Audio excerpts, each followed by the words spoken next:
네, 안녕하세요. 저는 운영체제 이번 챕터 13파트 교착 상태 발표를 시작하겠습니다.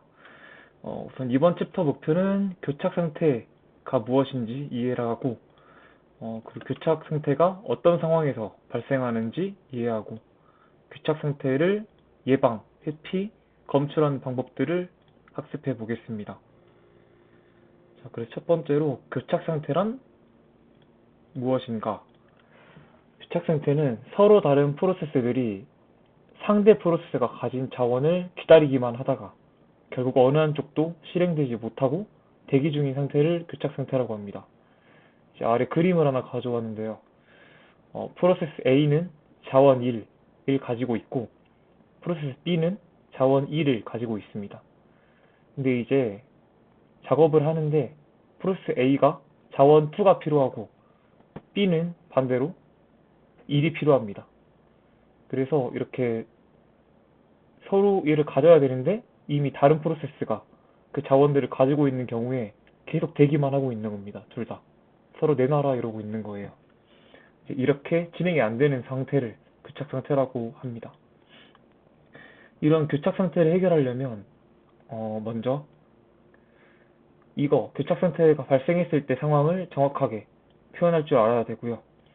그리고 교착 상태가 일어나는 근본적인 원인을 파악해야 됩니다. 그래서 다음 나오는 개념이 자원할당 그래프입니다. 자원할당 그래프는 이러한 교착 상태를 표현하기 위한 그래프인데요. 어떤 프로세스가 어떤 자원을 사용하는지, 그리고 어떤 프로세스가 어떤 자원을 기다리는지를 표현한 그래프입니다. 이 그래프를 그리는 몇 가지 규칙들이 있는데요. 우선 그림과 함께 살펴보겠습니다. 먼저 프로세스는 원으로 표현한다고 하네요.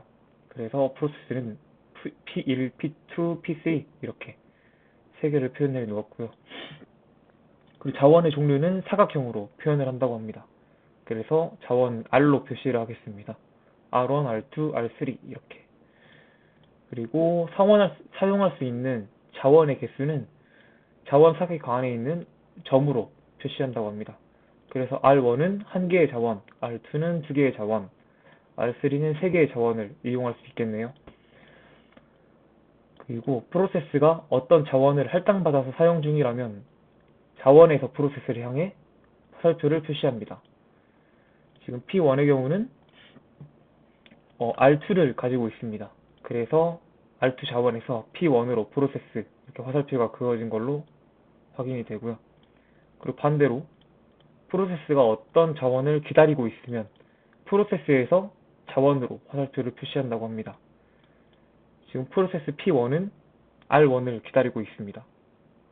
그림에서요. 자, 이 그림에서 이제 살펴보시면 교착 상태가 발생하는 경우는 이 경우가 됩니다. 이렇게 원을 이루고 있을 때가 교착 상태가 됩니다. 아까 위의 그림과 유사합니다.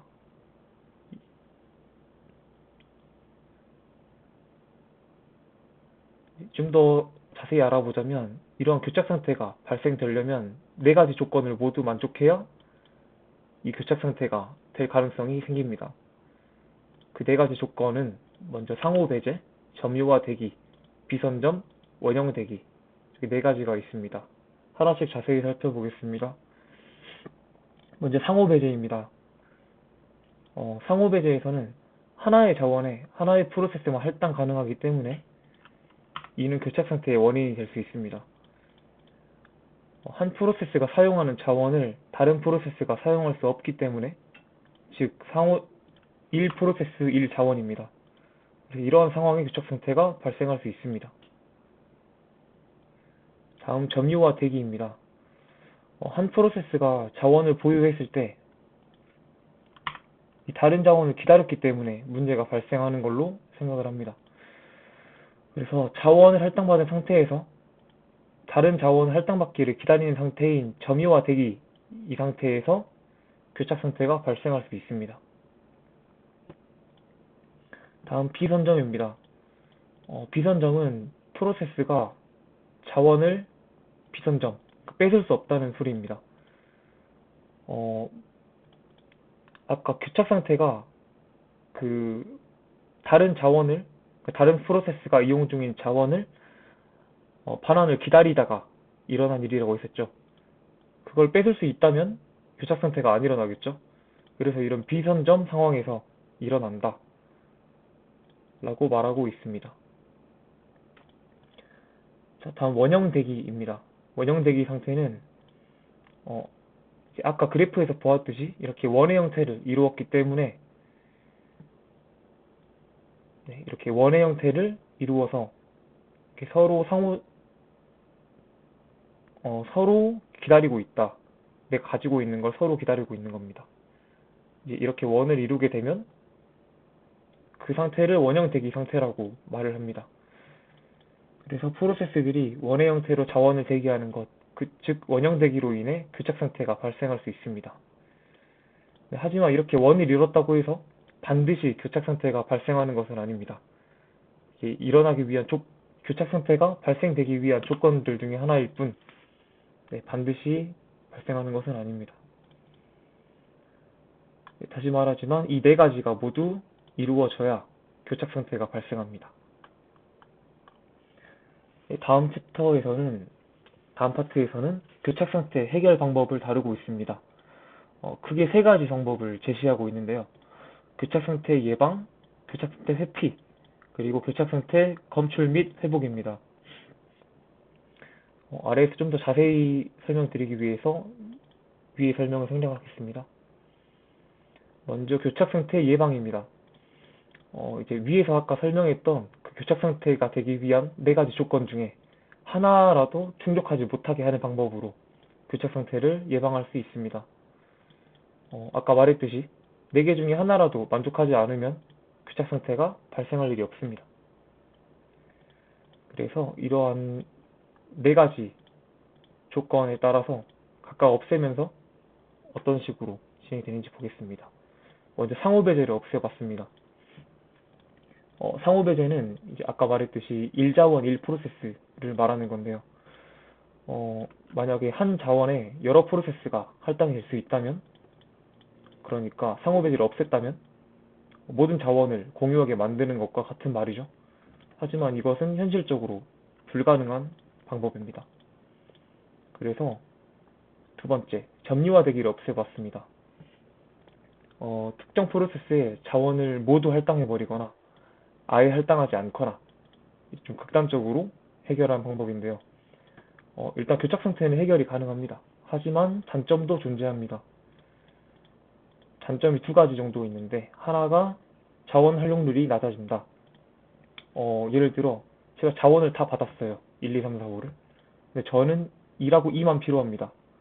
그럼 제가 3, 4, 5를 가져서 다른 3, 4, 5가 필요한 프로세스에게 못 주는 경우가 있겠죠. 그래서 제가 자원을 받았는데 쓸모가 없는 경우, 그리고 필요한데 제가 못 받는 경우, 이래서 자원 활용률이 낮아진다.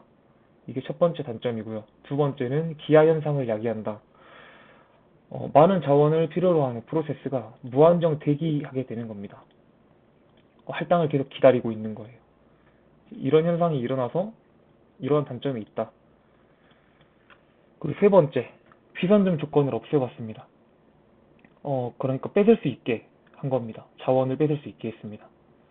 하지만 이것은 범용성이 떨어진다는 단점이 있고요. 예시로 CPU는 뺏어서 금방금방 이렇게 돌아갈 수 있는데, 그래서 일부 자원에 대해서는 효과적이다 라고 말하고 있습니다. CPU 같은 일부 자원에 대해서는 효과적입니다. 하지만 프린터와 같이 동시에 여러 개 사용했을 때 문제가 발생하겠죠. 이런 자원들에는 이 방법을 사용할 수가 없습니다. 그리고 네 번째, 원형 대기 조건을 없애봤습니다. 이건 어떻게 없앴냐? 모든 자원에 번호를 붙여서 오름차순으로 할당을 해버립니다. 그러니까 무조건 낮은 번호부터 자원이 할당이 돼야 되고 높은 번호로 먼저 쓸 수가 없는 겁니다. 그래서 일련의 순서를 만들어줘서 이런 원형 대기를 없애는 겁니다. 이게 앞선 세 가지 방법에 비해서는 좀 현실적인 방법이긴 한데, 그래도 단점이 존재합니다. 먼저 첫 번째, 모든 시스템 자원에 번호를 붙이기가 쉽지는 않다는 점입니다. 자원을 또 다 파악해야 되고, 뭐 어떤 자원에 몇 번을 먼저 붙일지 그런 것도 고민을 해야 되기 때문에 쉽지가 않습니다.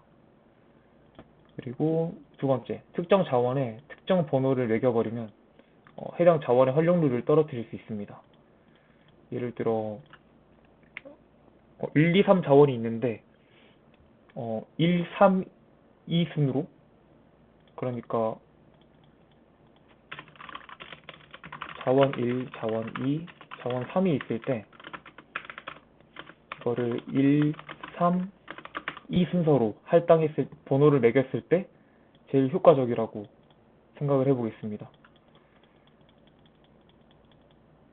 근데 이렇게 수많은 자원이 있는데 이거를 일일이 비교해 가면서 가장 효율적인 방법을 만들어내기가 힘들다는 점입니다. 네, 그래서 교착 상태 예방에 대한 결론은 교착 상태가 발생하지 않는 것을 보장할 수는 있지만 모든 방법에서 단점이 있었죠. 그래서 이런 부작용들이 따른다라는 단점이 존재합니다. 그래서 교착 상태 두 번째 방법인 회피로 넘어갑니다. 교착 상태 회피는 교착 상태가 발생하지 않도록 조금씩 자원을 할당해주는 방식입니다. 해당 방식에서는 그 교착 상태의 원인 자체를 한정된 자원을 무분별하게 할당한 것을 이 원인으로 간주하고 있습니다. 자원이 충분한 상태에서는 교착 상태가 발생하지 않고, 자원이 한정된 상태에서 모든 프로세스들이 한 번에 많은 자원을 요구할 때 교착 상태의 가능성이 커진다 라는 모토에서 생겨난 방법이고요. 그래서 교착 상태 회피에서는 프로세스들의 배분할 수 있는 자원의 양을 충분히 고려해서 교착 상태가 발생하지 않을 정도의 양만 자원을 배분하는 방법이 바로 교착 상태 회피입니다. 그래서 이때 세 가지 정도 용어가 나오는데요. 먼저 안전 순서열입니다. 교착 상태 없이 안전하게 프로세스들의 자원을 할당할 수 있는 순서를 의미합니다. 그러니까 자원 할당 순서라고 생각을 하시면 될 것 같고요. 예를 들어서 제가 윈도우에서 웹 브라우저 메모장 게임 순으로 자원을 할당했을 때 교착 상태가 발생하지 않는다고 가정을 하겠습니다. 그때 이 순서들을 바로 안전 순서열이라고 말하고 있는 겁니다. 두 번째 용어로 안전 상태입니다. 이렇게 안전 순서열이 존재하는 상태를 바로 안전 상태라고 말하는데요. 교착 상태 없이 모든 프로세스가 정상적으로 자원을 할당받고 종료될 수 있는 상태를 말합니다. 그래서 안전 순서열대로 할당만 잘 해준다면 교착 상태가 발생하지 않기 때문에 그 상태를 안전 상태라고 말합니다. 불안전 상태까지 소개를 하고 이 그림에 대해 좀 더 자세히 설명해 드리겠습니다. 세 번째 용어는 불안전 상태입니다. 이런 안전 순서열이 없기 때문에 나올 수 있는 경우가 없는 겁니다.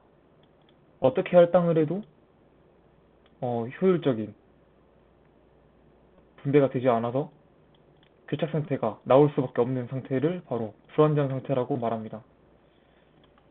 그래서 그림을 이제 설명을 드리자면 프로세스 P0, P1, P2, P3가 있습니다. 이제 이 최대 사용량만큼 충족을 시켜줘야 프로세스가 끝낼 수 있는데요. 현재는 자원 2개를 할당받았고, 순서대로 2개, 1개, 2개, 2개 이렇게 할당을 받았습니다. 그래서 이제 이 프로세스를 끝내려면 남은 자원의 개수들이 7-2해서 5, 7 각자 5, 7, 2, 8 이렇게 개수가 되겠죠. 근데 이때 어느 하나 부족함 없이 끝내려면 일단 이어분 자원수 3이 남았죠. 그래서 일단 P2에 먼저 할당을 하면 P2를 끝낼 수 있습니다.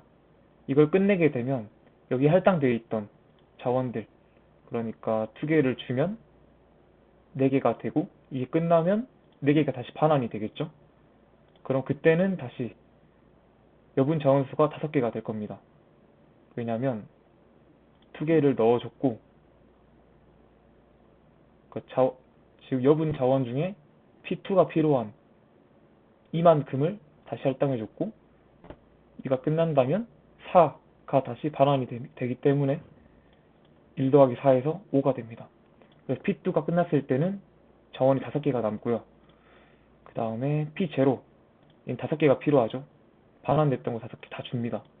그리고 다시 7개 반환 받습니다. P0로 끝내고. 이제 이런 식으로 이 순서대로만 가면은 자원 할당에는 문제가 없다. 무조건 안전 상태를 이룰 수 있다. 해서 이 안전 순서를 안전 순서열이라고 표현을 합니다. 불안전 상태를 보시면 어떻게 계산을 해도 부족할 수밖에 없습니다. 자원이. 예를 들어 아까처럼 P2를 먼저 할당했다 해도 지금 여분이 1개밖에 없죠. 그래서 1개가 모자랍니다. 얘는 4를 충족해야 되는데 2 더하기 1은 3밖에 안 돼서, 그래서 뭐 얻다가 넣어도 안 되겠죠. 그래서 이런 상태를 불안전 상태라고 말합니다. 교착 상태의 피해 결론. 항상 안전 상태를 유지하도록 자원을 할당하는 방식을 바로 교착 상태 회피라고 합니다. 네, 이런 방법도 있는 거고요. 그리고 3번째, 교착 상태 검출 후 회복 방법입니다. 이제 운영체제 단에서 우리 교착 상태 발생했어 이렇게 인정해버리고 사후에 조치해버리는 방식입니다. 해당 방식에서는 프로세스들이 자원을 요구할 때마다 그때그때 할당을 해줘 버립니다. 그리고 교착 상태가 일어나는지를 확인합니다. 그리고 교착 상태가 발생했다면 회복하는 과정을 거치는데요. 이 회복 방법에는 크게 2가지가 존재합니다. 첫 번째, 선점을 통한 회복입니다. 교착 상태가 해결될 때까지 한 프로세스씩 자원을 몰아줘 버립니다. 그러니까 자원을 뺏어서 줘버립니다. 즉, 교착 상태가 해결될 때까지 다른 프로세스로부터 자원을 뺏어가지고 한 프로세스에 몰빵해버립니다. 그리고 얘가 잘 맞춰지면 이제 다시 회수를 하겠죠. 그리고 2번째 프로세스에 또 몰빵해줘버리고 또 회수하고, 이게 반복되는 방식입니다. 그리고 2번째, 프로세스 강제 종료를 통한 회복입니다. 이건 가장 단순하고 확실한 방식이라고 소개를 해놨어요. 교착 상태의 프로세스를 모두 강제 종료 때려버립니다. 또는 교착 상태가 없어질 때까지 하나씩 강제 종료를 합니다. 2가지는 장단점이 존재하는데요. 첫 번째는 모두 강제 종료를 때렸을 때는 한 번에 교착 상태를 해결하지만 작업 내용을 잃겠죠. 그리고 2번째, 하나씩 이제 교착 상태가 있는 프로세스를 얻어 걸려라 할 때까지 하나씩 없애줍니다. 강제 종료 때립니다. 이 경우에는 프로세스의 작업 내역을 좀 지킬 수 있지만 교착 상태가 사라졌는지 계속 검사를 해줘야겠죠. 하나 종료하고 검사하고 하나 종료하고 검사하고, 이 과정에서 오버헤드가 발생할 수 있다는 점이 단점입니다. 네, 이렇게 크게 교착 상태에 관해서 교착 상태 해결하는 방법을 총 3가지 정도 소개를 드렸는데요. 그 외에도 교착 상태를 무시하는 방법도 있다고 합니다. 이런 타조 알고리즘이라고 하는데, 이거는 한번 검색해서 찾아보시면 유익할 것 같습니다. 네, 오늘 저희 발표는 여기까지고 질문이 있다면 남겨주시기 바랍니다. 네, 질문이 없다면 여기서 마무리하겠습니다. 감사합니다.